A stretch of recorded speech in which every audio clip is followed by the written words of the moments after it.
Shattering the tense silence of the opulent room, a bewildered voice demands to know exactly what shocking declaration was just uttered. Staring intensely with unwavering resolve, Lord Anton boldly asks if Eureka will immediately grant him a divorce. Struck entirely speechless by the devastating blow, Eureka mentally scrambles to process the crushing reality that just completely upended her tranquil world. Reeling during their first intimate lunch in a month, she desperately questions if she actually heard her husband nonchalantly drop the word divorce. Doubling down with absolute, icy conviction, Anton firmly repeats his sudden, life-altering demand for a permanent separation. Crushing her frantic hope of a simple misunderstanding, he plainly confirms that her hearing remains perfectly normal. Overwhelmed by sheer shock, Eureka breathlessly whispers his name as the harsh reality of his unyielding desire to separate finally paralyzes her. Reflecting on their stark lack of marital intimacy for 2 years, she notes how his sudden workload as commander actively kept him away from the estate. Plagued by creeping insecurity, the devastated wife frantically searches her memory to discover if some profound personal failing provoked this outcome. Recalling his consistent, unwavering kindness, she solemnly notes she never once felt dissatisfied with their quiet marital arrangement. Recognizing his demanding role as commander of the royal guard and eldest son of Count Garland, she finds agonizing solace when he insists she did absolutely nothing wrong. A sudden, sharp visual glint catches her immediate attention, violently interrupting the heavy emotional tension lingering in the quiet dining room. Swallowing hard against her rising panic, her anxiety spikes uncontrollably as a deeply suffocating pause stretches between the estranged couple. Choking back her profound dread, she nervously echoes his hanging words, terrified of the painful justification about to drop. Spiraling into deep self-doubt, Eureka frantically wonders if her supposedly plain physical appearance serves as the true catalyst for his harsh rejection. Acknowledging the unstoppable passage of time, Anton gravely points out that it has already been 3 long years since she married into his noble family. Citing his constant absence and highly demanding position, he bluntly states that it would be incredibly difficult for them to ever conceive a child together. Feeling agonizingly inferior, Eureka silently contrasts her own perceived plainness against her intensely radiant husband after 3 years of unfulfilled marriage. Dismissing her creeping assumptions, Anton decisively clarifies that his demanding father did not forcefully push this drastic separation upon him. Grasping desperately for logical answers, she urgently asks if the crushing issue of bearing children stemmed directly from her formidable father-in-law. Pleading desperately for emotional clarity, Eureka begs Lord Anton to fully explain his agonizingly sudden and catastrophic change of heart. Asserting his youth and independence at 26, Anton selfishly declares his absolute, uncompromising desire to live life exactly as he pleases. Vehemently denying her terrified assumptions about him maliciously leaving, he forcefully insists her conclusions are completely wrong. A heavy, palpable silence forcefully suffocates the tense space, widening the emotional chasm between the fracturing husband and wife. Heartbroken and physically trembling, Eureka finally forces herself to confront the terrifying possibility that he has secretly fallen in love with someone else. Confused by his layered complexity and vague responses, she desperately attempts to process his bizarrely guarded emotional state. Staring coldly into her eyes, Anton claims he genuinely cares about her in his own incredibly flawed and distant way. Rising abruptly to return to work, he mercilessly orders her to pack her belongings and permanently vacate the estate by the end of the month. Left entirely alone in the suffocating quiet, the devastating finality of his cruel ultimatum hangs heavily over the shattered woman. Tasting salty tears in her cold, ruined tea, she openly mourns the complete and sudden destruction of their once peaceful life together. Paralyzed by profound, inescapable grief, the devastated young woman silently weeps within the grand, violently empty dining hall. Grounding herself in harsh reality, 21-year-old Eureka reflects on her sudden displacement as 26-year-old Anton's discarded second wife. Trapped in a collapsing political match between a baron's daughter and a count's son, she faces the abrupt, unceremonious end of their 3-year union. Staring vacantly into space, she vividly remembers the complex family dynamic she is now being forcefully and permanently ejected from. Looming exceptionally large in her racing thoughts is Noah, Anton's young 6-year-old son from his deeply revered late first wife. Searching urgently for desperately needed solace, Eureka abruptly corners her maid Anna to relay the catastrophic events of the ruined lunch. Stunned by the violently sudden turn of events, Anna bewilderedly questions the utterly confusing motive behind such a drastic divorce. Bursting with uncontainable disbelief, Eureka dramatically exclaims that Lord Anton suddenly and ruthlessly demanded a complete separation. Desperate for any logical clue, she begs Anna to reveal if she noticed anything suspicious since Anton claimed she did absolutely nothing wrong. Probing for concrete evidence of infidelity, Anna asks if Eureka discovered a strange woman's scent or lingering lipstick staining his lordly blouses. Attempting to rationalize the bizarre situation, Anna suggests that a man as intensely dedicated to his royal duties as Lord Anton simply cannot be at fault. Firmly rejecting the absolute possibility of infidelity, the loyal maid insists there is nothing remotely suspicious about his sudden, heartbreaking decision. A heavy, suffocating silence stretches between the two women as the crushing weight of the impending separation fully sets in. Resigning herself to her bleak fate, Eureka plainly states she expects to be divorced and forcefully evicted before long, prompting Anna to worry about her future. Bursting into sympathetic tears, Anna desperately reassures her devastated lady that she did absolutely nothing wrong to deserve this cruel outcome. Plagued by agonizing self-doubt, Eureka silently wonders what unseen mistake caused her peaceful world to completely shatter. Overwhelmed by sudden grief, she tightly shuts her eyes against the rising tide of absolute sorrow threatening to consume her. Openly sobbing, the heartbroken wife cries out her maid's name as her carefully built reality completely falls apart. Masking her violent internal turmoil the next morning, Eureka offers a gentle, bright greeting to her young stepson, Noah. Beaming with pure, innocent joy, Noah happily returns his beloved mother's warm morning greeting. Gazing fondly at the sweet, honest boy, Eureka silently praises Anton's son as a perfect, flawless angel. Explaining his father's sudden absence, she gently informs Noah that Anton is already consumed by his demanding work at the royal palace. Innocently curious, the young boy asks if his eternally busy father actually managed to come home the previous day. Aching for the boy, Eureka solemnly recalls how Anton constantly avoids Noah because his first wife tragically passed away immediately after childbirth. A fleeting moment of quiet disappointment flashes across Noah's expressive face at the direct mention of his distant father. Suddenly radiating pure excitement, the energetic child eagerly announces their thrilling plans for a vibrant forest picnic today. Reflecting on the tragic past, Eureka theorizes that looking at Noah painfully reminds Anton of his deeply beloved childhood friend and late first wife. Thrilled by the adventurous prospect, Eureka happily agrees to join the excursion, immediately sparking a joyful cheer from the young boy. Eagerly confirming her eager participation, Noah smiles brightly as Eureka praises the wonderful idea of exploring the wild forest. Feeling a sudden, violent pang of guilt, a stray tear escapes Eureka's eye as she realizes she must eventually tell Noah about the impending divorce. Frantically covering her overwhelming sadness, she tearfully lies that she is simply overcome with pure happiness because he invited her along. Blissfully unaware of the looming family tragedy, Noah joyfully celebrates the wonderful chance to spend the day with his mother. Laughing softly through her lingering pain, Eureka playfully calls herself silly while Noah beams at his funny, emotional mother. Transported by sudden nostalgia, she marvels at how rapidly her 3 years of peaceful marriage into this noble family have completely vanished. Recalling her incredibly modest origins, she remembers being the deeply unremarkable, left-behind youngest daughter of Baron Weiss's massive 9-child family. Flashing back to a pivotal, life-altering day, she remembers receiving unexpectedly wonderful news that would completely alter her destiny. Back then, she had fully resigned herself to a lonely fate of either never marrying or becoming some middle-aged man's neglected second wife.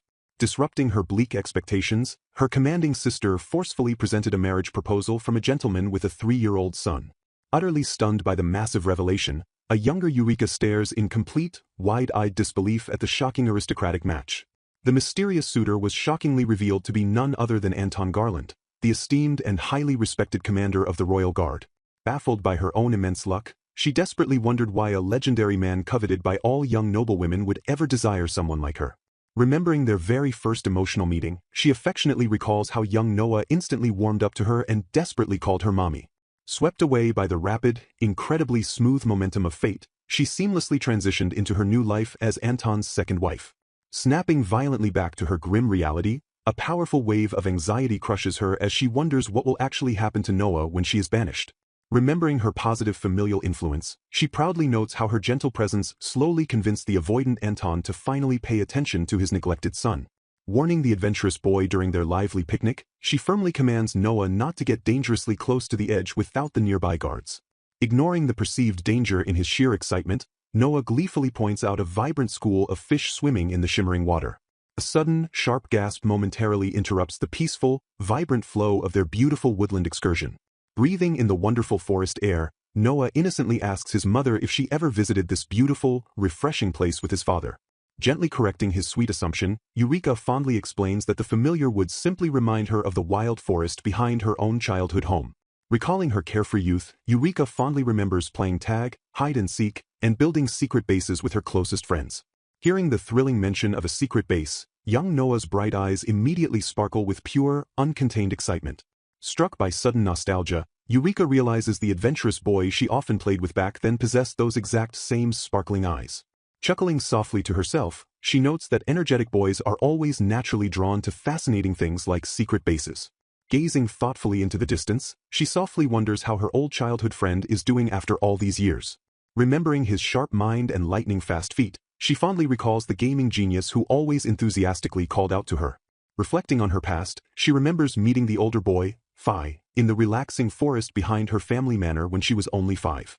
Flashing back to that magical moment, young Eureka marvels at the amazing secret base that Phi proudly claims to have built entirely by himself. Snapped abruptly back to the present, Eureka turns her attention to Noah as a sudden shift in his demeanor catches her eye. Deeply hoping for his happiness, she desperately wishes for Noah to fully experience those same joyful, wondrous childhood adventures. Pausing mid-step, Noah stares intensely at something mysteriously hidden within the dense, sunlit foliage. Pointing eagerly into the distance, the energetic boy loudly announces there is something completely unexpected over there. Charging recklessly forward, Noah urges his mother to investigate while she frantically yells for him to wait. Startled by the massive, looming silhouette, Eureka anxiously wonders what on earth could possibly be hidden in the trees.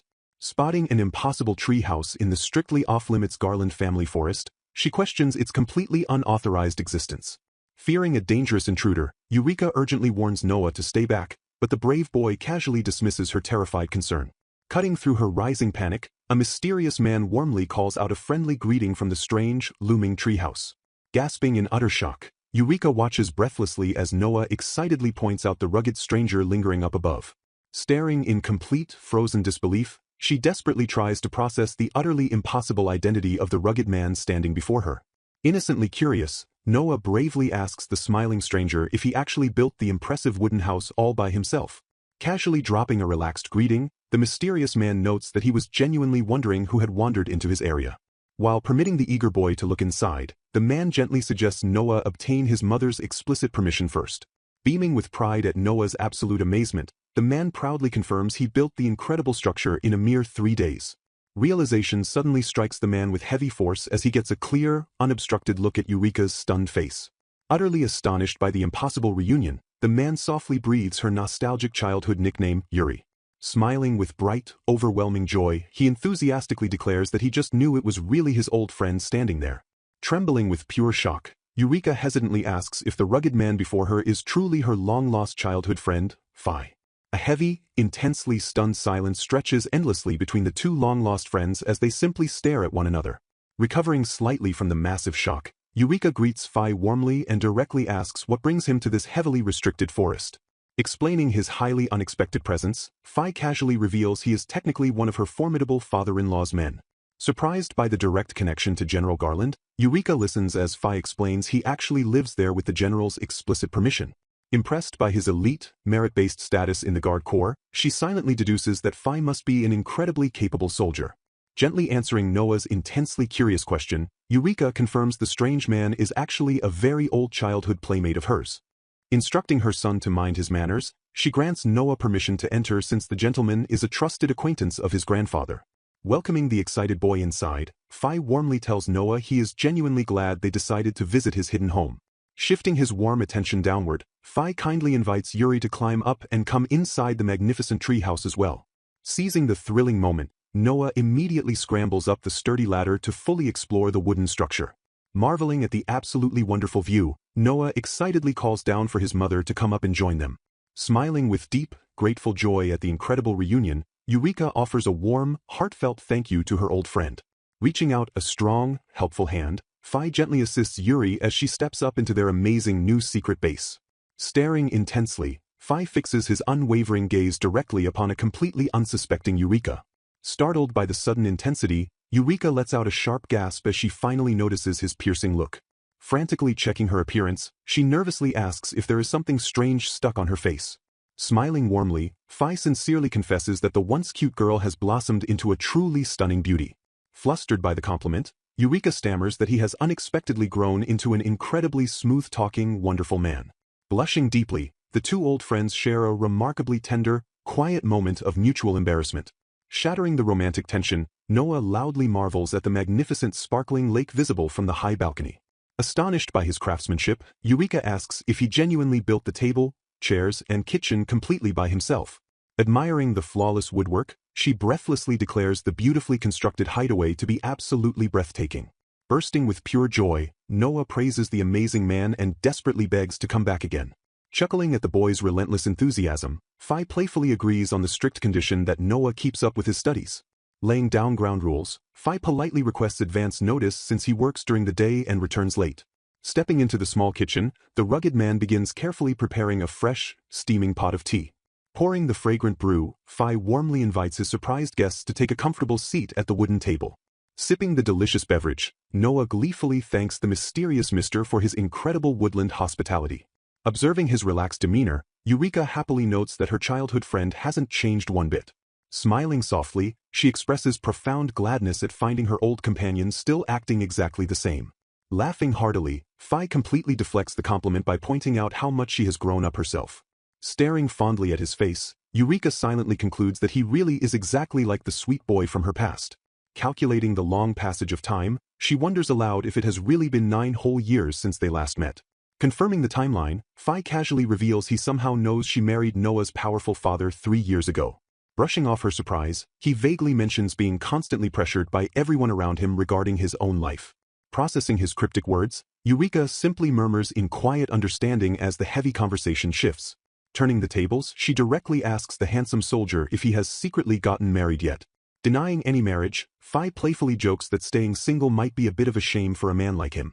Musing on the wild twists of fate, he marvels that the tomboy Yuri somehow married the stiff Lord Commander to become a mother.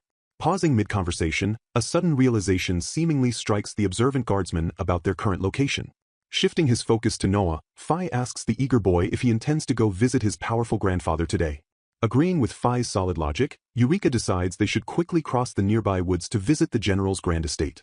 Confused by the logistics, Eureka quietly wonders how they can smoothly inform the busy general of their sudden arrival. Taking absolute control, Fi decides to send a swift message ahead so their unannounced visit doesn't startle the old man. Stepping decisively toward the open balcony, Fi prepares to execute his highly unconventional method of rapid communication. Raising his fingers to his lips, he releases a piercing, sharp whistle that completely cuts through the peaceful forest. Echoing through the dense canopy, the loud, commanding signal instantly summons a dark presence from the trees. Swooping down with incredible speed, a massive black crow gracefully descends toward the wooden treehouse. Landing flawlessly on Fi's outstretched forearm, the highly trained bird awaits its master's urgent command. Staring intensely with intelligent eyes, the loyal creature securely grips the rugged soldier's protective leather bracer. Speaking directly to the magnificent bird, Fi calmly calls out the striking creature's name, Niguro. Responding with absolute loyalty, Niguro lets out a sharp, deafening caw to confirm he is ready for duty. Poised for rapid flight, the magnificent black messenger prepares to swiftly deliver the critical warning to the general's estate. Gasping in absolute awe, Noah loudly marvels at how incredibly cool the massive black bird looks. Explaining their misunderstood nature, Fi notes that despite people hating them for their ominous looks, crows are actually incredibly smart. Confirming the boy's bright amazement, Eureka gently agrees that the striking creature is indeed a magnificent crow. Swooping down with incredible speed, the massive black bird gracefully descends from the vibrant daytime sky. Pointing excitedly at the rapidly approaching creature, Noah loudly announces that the magnificent crow has finally returned. Extending a sturdy, welcoming arm, Fi warmly prepares to catch the majestic creature as it enters their hidden forest sanctuary. Gently stroking its sleek dark feathers, Fi warmly praises the fiercely loyal bird for a mission perfectly executed. Struck by sudden, overwhelming nostalgia, Eureka marvels at the beautiful Manatia blossom the bird has carefully retrieved. Delighted by the charming floral gift, Noah happily exclaims that the vibrant little flower is absolutely cute. Revealing the hidden message's true meaning, Fi explains that the blooming estate flower signifies the powerful general eagerly welcomes Noah's visit. Beaming with pure, uncontained joy, Noah enthusiastically praises the rugged mister for his absolutely amazing wilderness skills. Bowing his head slightly, Fi offers a sincere, quiet word of gratitude to his fiercely loyal companion, Niguro. Dismissing any mystical, magical abilities, Fi casually explains that he simply befriended the intelligent crows through genuine care. Brimming with intense, childlike curiosity, Noah desperately demands to know if the rugged soldier actually used magic to command the magnificent beast. Bringing his fingers to his lips, Fi unleashes a sharp, piercing whistle to actively demonstrate his remarkable bond with the wild creatures. Breaking down his deeply simple philosophy, Phi warmly explains that true friends absolutely never harm those they genuinely care about. Exasperated by his reckless teaching, Eureka firmly scolds Phi to immediately stop filling her impressionable son's head with weird ideas. Desperate to maintain proper, strict decorum, she frantically begs her carefree childhood friend to immediately cease his wild, unconventional behavior. Openly defying her strict maternal concerns, Phi playfully offers to thoroughly train the eager boy as his very own elite crow-handling apprentice. Shifting the blame with a roguish, teasing grin, the handsome soldier jokingly asks whose fault it is that the boy is so easily swayed. Chuckling at her rapidly rising frustration, Phi fondly notes that his childhood friend still gets incredibly worked up over simple, harmless jokes. Stifling a sudden, overwhelming burst of absolute amusement, Eureka completely fails to hold back a soft, unexpected snort of pure laughter. Breaking violently through the heavy emotional tension, a bright, genuinely radiant smile finally graces Eureka's deeply stressed face. Letting go of her stiff noble facade entirely, the young mother bursts into sweet, uncontrollable laughter alongside her old companion. Staring in pure, unfiltered innocence, Noah bluntly observes that his radiant mother looks vastly happier now than she ever does with his father. Flustered by the boy's jarringly accurate observation, Eureka frantically stammers that they must immediately leave to meet the waiting general. Urging her highly energetic son forward, she hastily attempts to completely escape the overwhelming emotional weight of his innocent remark. Descending the sturdy wooden ladder with rapid steps, the flustered mother desperately tries to put some physical distance between herself and the undeniable truth. Waving a fond goodbye with a warm smile, Phi enthusiastically encourages the excited boy to go let his powerful grandfather spoil him completely. Cutting straight through her frantic, fragile facade, Phi seriously asks if a massive, unseen burden is secretly weighing on her mind. Pausing her desperate, panicked escape, Eureka turns back to deeply thank her childhood friend for providing such a wonderful, fleeting joy. A crushing, absolutely suffocating silence suddenly descends upon the forest as the grim reality of her collapsing marriage violently crashes back into her mind. Gripping her delicate fabric dress with fiercely trembling fingers, a profound wave of agonizing grief physically paralyzes the young woman. Startled by her sudden, heartbreaking shift in overall demeanor, Phi instantly recognizes the profound sorrow violently radiating from her trembling form. Shattering the tense, quiet air, Eureka devastatingly confesses that her cruel husband suddenly demanded an absolute, permanent divorce. Struck completely and utterly speechless by the catastrophic revelation, Phi stares at her in absolute, unadulterated shock. Choking back bitter, stinging tears, she agonizes over the cruel fact that a ruthless divorce will force sweet Noah to lose a mother all over again. Crushed completely by intense maternal guilt, she tearfully admits she is endlessly agonizing over exactly when to shatter the innocent boy's heart. Reaching out with gentle, deeply quiet compassion, the rugged soldier slowly offers a clean, comforting handkerchief to the weeping mother. Grasping the offered cloth with fiercely trembling hands, the heartbroken woman finally allows her long-suppressed, agonizing tears to violently spill over. Marveling at their deep and unexpected bond, she reflects on how incredibly fond her stepson has grown of her. She passionately offers him a safe haven, promising to listen to all his worries and help whenever he is in trouble. Overwhelmed by her genuine warmth, Phi murmurs a heartfelt, "Thank you," as they share a poignant connection. Bidding a brisk and warm farewell, she cheerfully tells him to send her regards to his father before they part ways. Urging her son Noah to hurry, she suddenly realizes Phi must share a remarkably close relationship with her father-in-law, General Garland. Panic briefly spikes as she desperately calls out to Noah, commanding him to wait. A sudden, crackling tension fills the air as an unspoken shift in momentum abruptly unfolds. Brimming with anticipation, she harbors a strong, undeniable feeling that she will cross paths with Phi again very soon. Shattering the quiet atmosphere, little Noah gleefully shouts out for his grandfather. Shocked by the sudden burst of energy, someone urgently calls out Noah's name as he bounds forward. A frantic shriek pierces the air as she commands Noah to wait while they are warmly welcomed into the estate. Eureka expresses profound gratitude to her father for graciously permitting this sudden, long-overdue visit. Noting a stubborn streak inherited from his birth mother, her father sharply questions if Anton tried to stop her from coming. Reflecting on a bitter history, she remembers how Anton and his father remained fiercely at odds even after she married into the family. Despite her father-in-law always seeming like a good man, Anton sternly warned her to stay away from him. Brushing the dark family tension aside, she simply smiles, utterly thrilled to see Noah looking so happy. Innocent curiosity piques as someone asks for the name of a vibrant flower blooming nearby. A solemn greeting cuts through the silence as she finally acknowledges her mother after a prolonged absence. Emanating elegant poise, Lady Margot warmly welcomes Noah and Ms. Eureka to the grand estate. Eureka silently marvels at Lady Margot's ageless beauty, struggling to believe the stunning woman is already in her 40s. She recalls the scandalous history where her father-in-law Dennis and Lady Margot fell for each other while Anton's late mother was severely ill. Glaring at the ghosts of the past, she identifies this very woman as the core reason Anton relentlessly avoids his father. Refusing to acknowledge his father's mistress, Anton watched his father move to a separate residence with Margot before Eureka even married in. As soon as the mourning period for Anton's mother ended, Lady Margot and her son were abruptly brought into the main house. Despite Anton's fiery and completely one-sided hatred for them, a complex and heavy family dynamic simmers beneath the surface. Even amidst the bitter tension, the two of them graciously attended Eureka's wedding, offering congratulations and asking her to take care of Anton. Playfully teasing the energetic boy, a relative notes how much Noah has grown and playfully asks if he's gotten heavier. Harboring quiet regrets, she muses that she should have tried getting along better for Noah's sake before her impending divorce makes them strangers. A sharp pang of sorrow hits her heart as she desperately wishes Anton would simply pay more attention to their son. Laughing heartily, the grandfather acknowledges that he is still much bigger than the rapidly growing Noah. Chuckling softly, the grandfather playfully teases Noah about still preferring his mother over his dear old grandpa. Seeking independence from the affectionate grasp, little Noah firmly demands to be put down. A warm, inviting voice breaks through the chatter, encouraging everyone not to be shy and to go ahead and eat.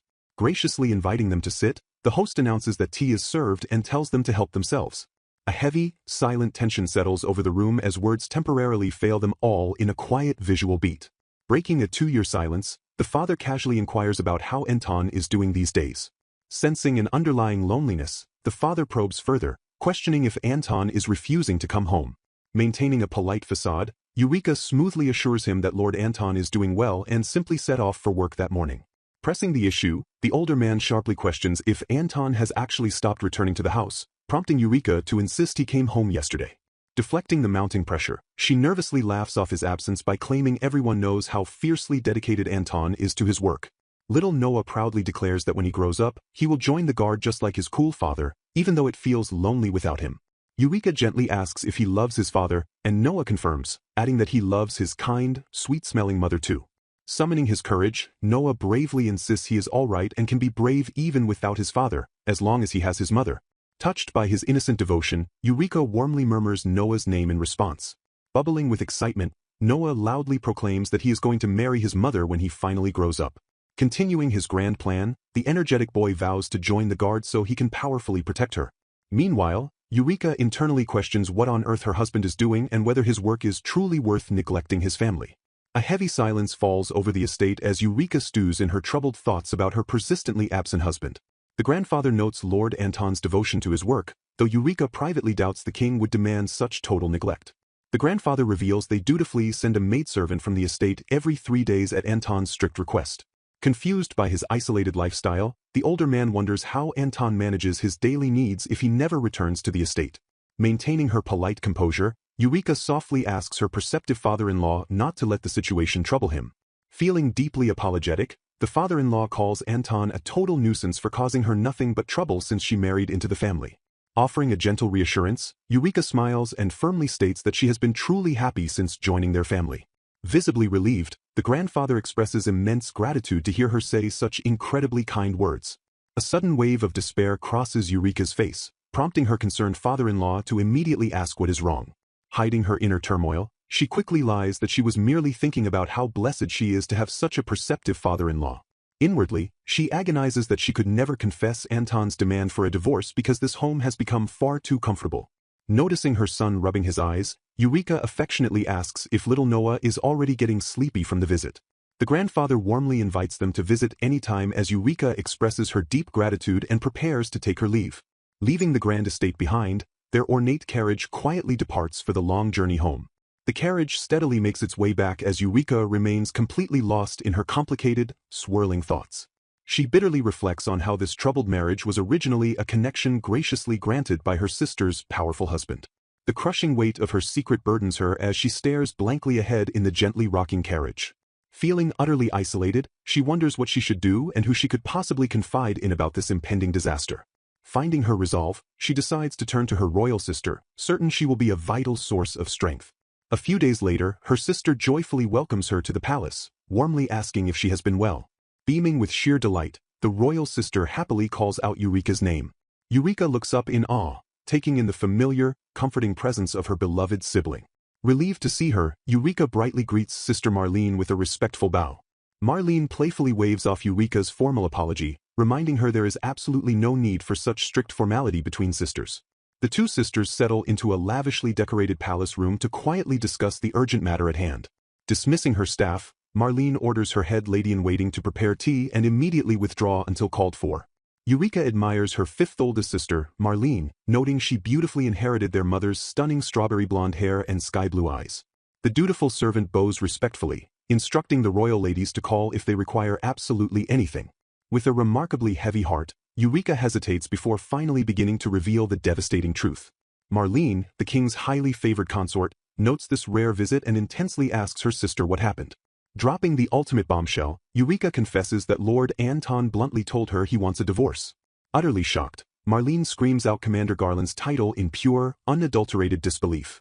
A massive crash powerfully echoes through the room as Marlene violently demands to know why this nightmare is happening. Deeply confused and overwhelmed, Marlene frantically questions how Eureka and Anton's relationship deteriorated to this breaking point. A sudden, shocking revelation shatters the tension as Marlene screams in sheer disbelief at the unfolding news. Heartbroken, Eureka explains that Anton claims no dissatisfaction yet demands total freedom, especially since she has borne no child. Crushed by deep insecurity, she tearfully theorizes that her husband grew disgusted by her plain appearance compared to her dazzling elder sisters. Wallowing in self-doubt, Eureka laments being the unremarkable leftover of House Weiss who failed even to inherit her father's striking silver hair. Fiercely gripping her sister, Marlene commands Eureka to discard her baseless insecurities and stand tall as the sibling she deeply cherishes. Bathed in sudden warmth, a visibly moved Eureka softly expresses her profound gratitude for Marlene's unwavering support. Burning with righteous fury, Marlene instantly summons a servant and vows to drag an explanation out of Anton herself. Refusing to accept this gross injustice, the royal consort declares she will never tolerate a divorce when Eureka remains entirely blameless. Pausing her fiery tirade, Marlene intensely locks eyes with her sister and demands to know if Eureka truly accepts this cruel fate. Displaying quiet resignation, Eureka firmly nods and confirms that her painful decision has already been set in stone. Desperately pleading with her fierce sister, Eureka begs Marlene to drop the issue because she dreads causing any further conflict. Shifting the heavy conversation, Eureka reveals she has a crucial favor to ask regarding the future of her young son. Gazing steadily at the royal consort, she admits that delivering this heartbreaking news was her primary reason for visiting the palace today. Fearing for Noah's happiness, Eureka explains that moving back to her family home post-divorce would only isolate the boy who serves as the first princess's playmate. Puzzling over the commander's bizarre actions, Marlene openly questions what on earth Anton could possibly be thinking. Ignoring her own sorrow, Eureka urgently requests that Noah be allowed to maintain his close bond with the princess despite the impending separation. Trembling with maternal concern, she worries deeply for Noah, recognizing he is still at a tender age where he desperately needs his mother. A somber, agonizing silence falls between the sisters as the crushing weight of a shattered family hangs heavily in the air. Gripping the teacup with trembling hands, Eureka battles the overwhelming tide of grief threatening to break her polite facade. A sudden scene transition sharply cuts away from the grieving sisters to an entirely new and imposing environment. Bowing with absolute reverence, a shadowy figure respectfully addresses His Majesty in a grand, quiet chamber. Smirking at the kneeling man, the king playfully mocks the wandering subordinate who has finally returned to the royal fold. Maintaining rigid discipline, the weary traveler firmly states that he arrived immediately upon receiving the king's direct summons. Waving off the formal greeting, the king casually admits he feels a little guilty for interrupting the man's rare downtime. Sighing in mild exasperation, the loyal wanderer bluntly calls His Majesty a hard taskmaster for ruining his first true day off in ages. Suddenly shifting to deadly serious business, the monarch sharply inquires about the volatile political movements in Troil. Reporting grim tidings, the operative reveals that while the general eliminated their pursuers, dangerous enemy remnants still refuse to surrender. Warning of hidden dangers, he emphasizes that despite a calm surface, the chaotic turmoil from recent internal strife heavily persists. Proposing a shocking solution, the king bluntly suggests the operative finally step up and take over the general's arduous duties. Scoffing at the rigid hierarchy, the wanderer brutally dismisses the current heir as a narrow-minded, inflexible fool who relies entirely on his looks. Refusing the king's dangerous offer, he firmly states he has no desire to spark a bloody, unnecessary power struggle against the general's established heir. Shooting back a daring retort, The operative boldly questions if His Majesty has any right to lecture others on avoiding political conflict. A tense, loaded silence stretches between the ruler and his servant as unspoken histories violently clash in the grand room. Reminiscing about past scandals, the operative boldly reminds the king of his own reckless pursuit of love that once left everyone begging for peace. A dark, unreadable expression momentarily shadows the king's face as the stinging truth of his past actions hits home. Snapping defensively, the monarch groans and demands to know how long his servant intends to keep using that ancient mistake against him. Dropping a highly classified bombshell, the operative casually asks if the king knew an unwanted pest was currently making advances toward the general's heir. Shocked by this massive security failure, the king erupts in fury, declaring that no such critical report had ever reached his desk. Utter chaos ensues as the king's enraged reaction shatters the room's composure with a thunderous outburst. Whispering conspiratorially about the stiff Anton, a shadowed figure cruelly notes that his poor wife remains entirely oblivious to the unfolding scandal. Deepening the ominous tone, the speaker coldly warns that vermin will inevitably swarm wherever something beautiful exists.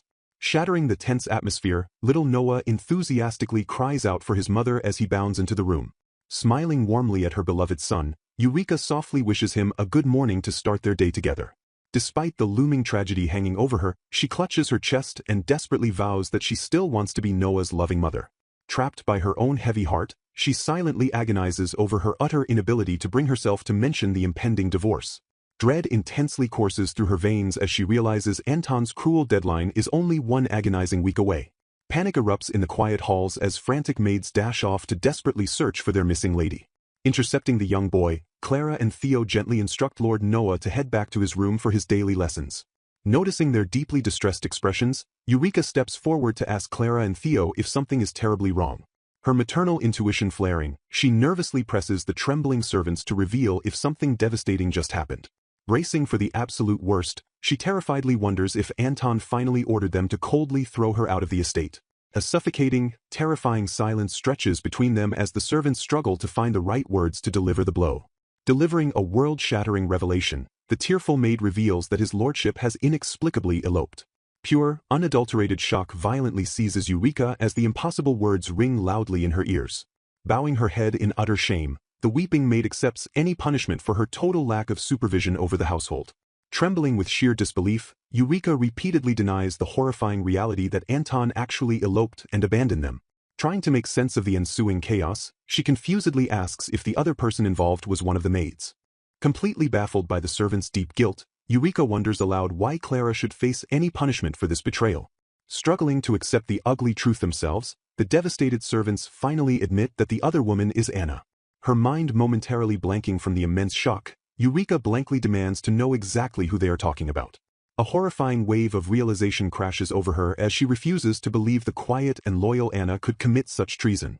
Breaking the stunned silence, a maid nervously rustles a piece of paper retrieved directly from the scandalous scene. Handing over the damning evidence, the sobbing servant explains that his lordship left behind a brief, apologetic note. The hastily scribbled letter mocks her very existence with its cold, unapologetic farewell scrawled across the page. Her legs completely giving out, Eureka violently collapses as the crushing weight of the sudden betrayal shatters her world. Lunging forward in sheer panic, the loyal maid screams out for her fainting lady to stay conscious. Plunging into absolute despair, Eureka bitterly curses herself for being such a blind, gullible fool all this time. Tears streaming down her face, she realizes she never once noticed the affair or even doubted Anna's steadfast loyalty. The frantic cries of her terrified maid fade into the darkness as Eureka's consciousness violently slips away into oblivion. Devastated by the sheer absurdity, she agonizes over having her husband stolen by someone she thought was utterly serious and loyal. Overwhelmed by the agonizing shame and heartbreak, she desperately wishes she could just disappear from the world entirely. Gently pulling her back to reality, a familiar, comforting voice softly asks Eureka how she is currently feeling. Blinking through the lingering haze, she weakly murmurs Fee's name as her blurry vision finally begins to clear. Filled with deep confusion, she questions why she is here while Fee asks if she remembers wandering aimlessly through the forest. Looking around in mild shock, Eureka realizes she somehow unconsciously sought refuge at their old childhood treehouse. Explaining the frightening ordeal, Fee reveals that she instantly collapsed the very moment she saw his familiar face. Sensing her immense distress, the childhood friend gently offers a safe space to listen to whatever has cornered her so badly. Touched by his unwavering kindness, a battered Eureka offers Fee a small, heartfelt word of immense thanks. Gathering the last shreds of her broken courage, she takes a deep, steadying breath to finally speak the ugly truth aloud. Staring numbly ahead, she tearfully confesses to Fee that her husband Anton was having a secret affair and completely eloped. Crushed by the devastating betrayal, Eureka agonizingly reveals to her childhood friend that her husband completely eloped with the very maid she trusted most in the world. Recoiling in sheer, unadulterated shock, Fee violently demands to know who on earth Anton could have possibly eloped with. A heavy, suffocating silence descends upon the forest sanctuary as Fee struggles to fully process the sheer absurdity of the earth-shattering revelation. Trembling with bitter realization, Eureka laments that his hidden mistress being a lowly servant was a complete, devastating blind spot she never saw coming. Connecting the treacherous dots, Fee points out how masterfully they hid their affair by constantly using his overnight palace stays as a convenient cover. Mocking her own tragic naivety, Eureka realizes in horror that the esteemed Lord Commander of the Guard was secretly involved with his own personal maid right beneath her nose. Agonizing over her foolishness, she recalls how she dutifully sent the traitorous maid to her husband's side, genuinely believing he needed the help during his busy overnight stays. Consumed by suffocating guilt, a weeping Eureka brands herself a complete idiot, agonizing that her own misplaced trust practically drove them to have the sickening affair. Explaining the painful depths of her trust, she reveals she only entrusted Noah to Anna because the young boy absolutely hates it when his mother leaves him. A tense, heartbroken stillness hangs heavily in the cool air as Eureka tearfully wrestles with the crushing weight of her shattered reality. Erupting with fierce loyalty, Fee vehemently defends her honor, declaring that the traitorous pair mercilessly took advantage of her profound kindness to commit a deeply heartless act. Refusing to let her shoulder the blame, Fee gently but firmly commands Eureka not to beat herself up over a betrayal that was entirely out of her control. Burning with righteous fury, Fee angrily curses the treacherous Anton, loudly demanding to know what the hell that absolute bastard thinks he is doing. Throwing his arms up in total exasperation, Fee passionately declares that Anton has completely lost his damn mind for casually leaving her behind to run off with another woman. Staring intensely into her tear-filled eyes, Fee fiercely reassures Yuri that she has every single right in the world to be thoroughly pissed off at this unforgivable mockery. Moved by his fierce, unwavering support, a visibly softened Eureka whispers a profound, heartfelt word of thanks to her childhood confidant. Analyzing the coward's twisted logic, Fee deduces that a swayed Anton likely demanded the divorce so he could effortlessly throw her out and marry his mistress instead.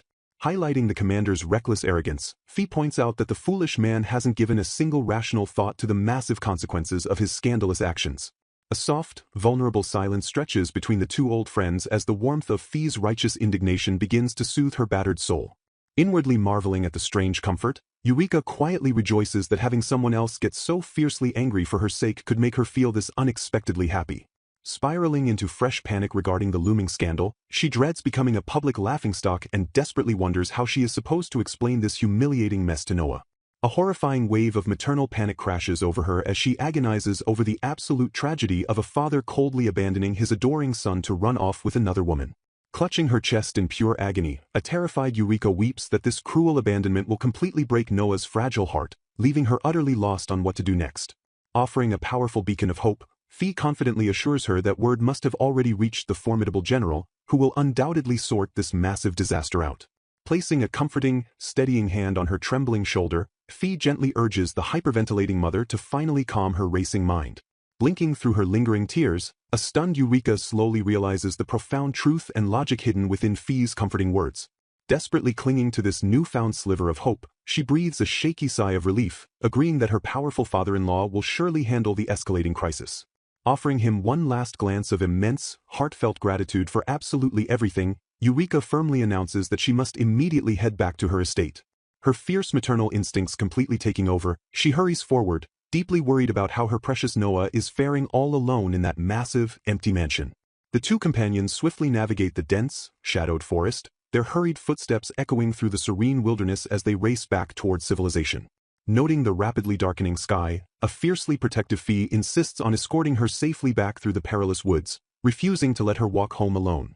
Emerging from the twisting tree line, the imposing, iron-wrought gates of the grand estate finally loom into view beneath the twilight sky. A sudden chill runs down her spine as she spots a grand, black carriage bearing the unmistakable crest of the house of Count Garland parked ominously out front. Stepping anxiously through the heavy front doors, Eureka is instantly met by the glowing, relieved face of her eager son, Noah. Bursting with pure, uncontainable excitement, the energetic boy loudly announces that his beloved grandpa has suddenly arrived at the estate to visit her. Pulling her precious son into a desperate, crushing embrace, Eureka tearfully apologizes for making him worry so deeply during her unexplained disappearance. Steeling her shattered nerves for the impending storm, she grimly acknowledges that this spiraling disaster has finally crossed the terrifying point of no return. Recognizing the immense gravity of the patriarch's sudden, unannounced arrival, she mentally braces herself for a devastating discussion that will inevitably dictate her fractured future.